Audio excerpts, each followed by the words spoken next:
Zalij tiles start out as a simple mixture of clay and water. But after several days of painstaking work, artisans chisel and transform them into a complex work of art. Compared to other popular tiles, Zalij tiles aren't cheap.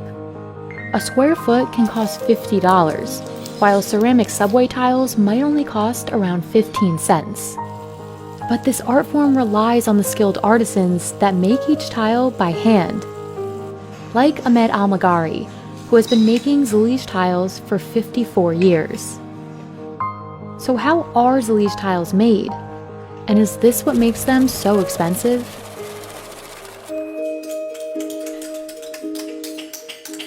While perfection is often valued, it's the imperfect qualities of Zalij that make the tiles so unique.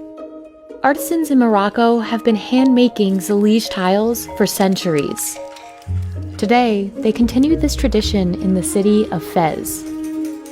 يعني خدمة ما كتشبه الخدمة وهندسة ما كتشبه الهندسة حتى كيولي الإنسان عنده مقتدر كيولي عنده واحد التجربة في الصنعة لأن الصنعة ما يمكنلكش تقول أنا راني معلم ما عمرك ما تقول أنا معلم لأن ديما كتتعلم ديما الجديد.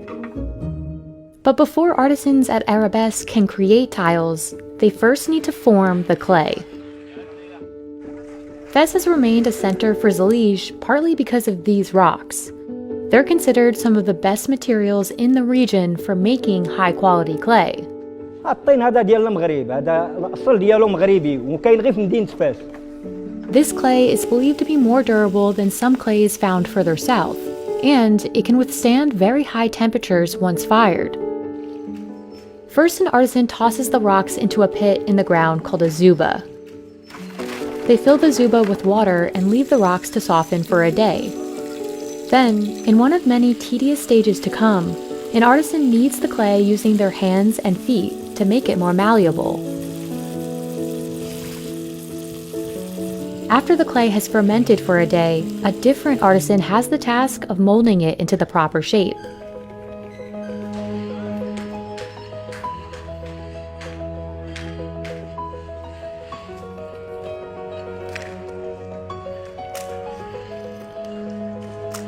The artisan places the clay into a mold, smoothing it over with one hand so the surface is flat. For every 10 kilograms of clay, artisans can make over 10 square feet, or about 1 meter of tiles. After molding hundreds of tiles, they leave the clay to dry under the sun. The next stage is vital to ensuring the tiles will remain intact.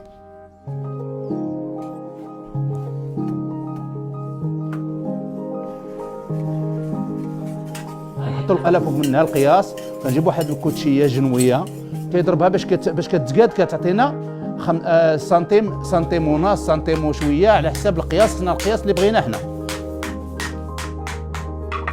Hitting the clay repeatedly also removes air bubbles. If the air isn't removed, the tile may break when an artisan later tries to chisel it. Once each piece is perfectly square, the tiles dry again under the sun. Finally, it's time for the clay to head to the kiln. Precision is critical at this stage, which is why just one person is trusted to lead the job.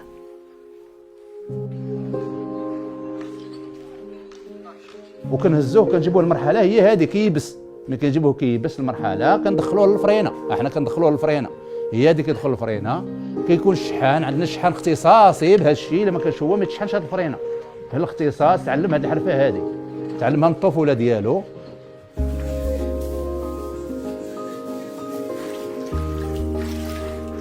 Abdelwahed glazes the tiles and then they're fired for a second time. This second firing ensures the color won't fade. It also gives Zalij tiles one of their most distinct features. Heat doesn't circulate evenly in a traditional Moroccan kiln, which is why each tile, even those with the same color glaze, will have a slightly different shade. But these tiles are just getting started.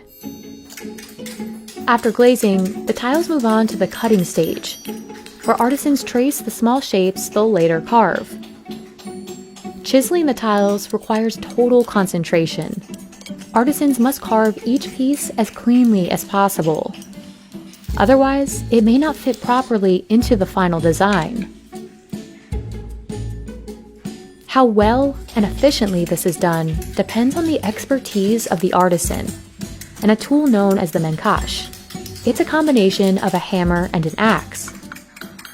Because they're hand-chiseled, no two Zalij tiles will look exactly the same.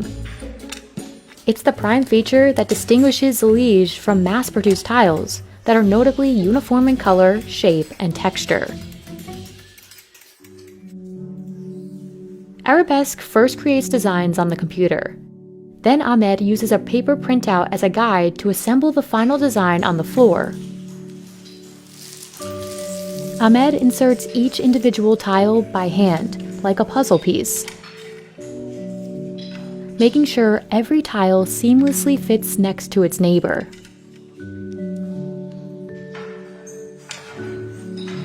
يعني كتشوف العين ديالك باليد ديالك الحواس ديالك كلها عقلك الحواس ديالك كلها كتخدم مع داك الحاجه اللي كتكون كتخدم فيها بعد سميتو 1000 قطعه عاد يمكن لا تعمر لك متر وبعض الخطره يمكن غير مثلا 100 قطعه غتعمر لك متر.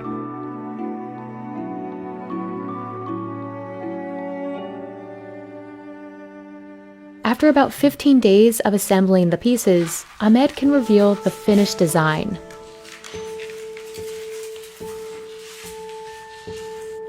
هو نفس طبق الاصل. هاي الرسمه اللي عطاونا من الاداره ها هو طبق الاصل. يعني كاينين جوج الرسمه اللي عطاونا من الاداره احنا خدمنا عليها. فهمتيني؟ كي كتشوف هذا الرسمه هنا اللي كاينه في البلان وما هنا كاينه. The final price of a mosaic like this is the sum of several factors, including the number of pieces and their shape. This is the average, normal 36 pieces. The shape of it is very square, so the price of it is very affordable. Unlike if we go here, which is made of stars and cross. There are 36 pieces by 36, so 36 pieces here also, but the price of this is 4 times the price of the other one because of the shape. Adil also considers the size of the tiles within a design.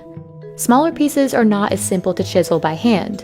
The smaller the tiles, the more expensive the design will be. There are areas where you have a square foot that can have 64 pieces, 128 pieces, 360 pieces versus 36 pieces. So if you have one that costs $10 per square foot, the other one might cost 10 times $100 per square foot. The price increases further for more complex designs. This tile has an interlace. The interlace is automatically double the price. So if you have a $10 square foot, with the interlace it's $20. Centuries ago, Zalij tiles were reserved for royal palaces.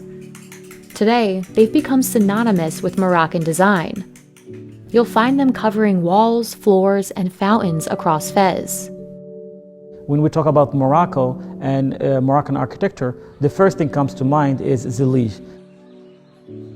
But its influence goes beyond Morocco. Demand has grown in the US, especially in recent years, as notable designers like Kelly Worsler incorporate Zalij into their own work. But the way some are using the tiles is different. Rather than mosaics, they're creating monochromatic backsplashes. Part of the appeal of using just one color of Zalij is that it appears ombre when multiple tiles come together, thanks to their subtle variation in shade. But while Zalij becomes more popular overseas, Adil struggles to find young people locally he can trust with the trade. This is more of a living art, but it's also a dying tradition. Nowadays, people are not patient as much as in before.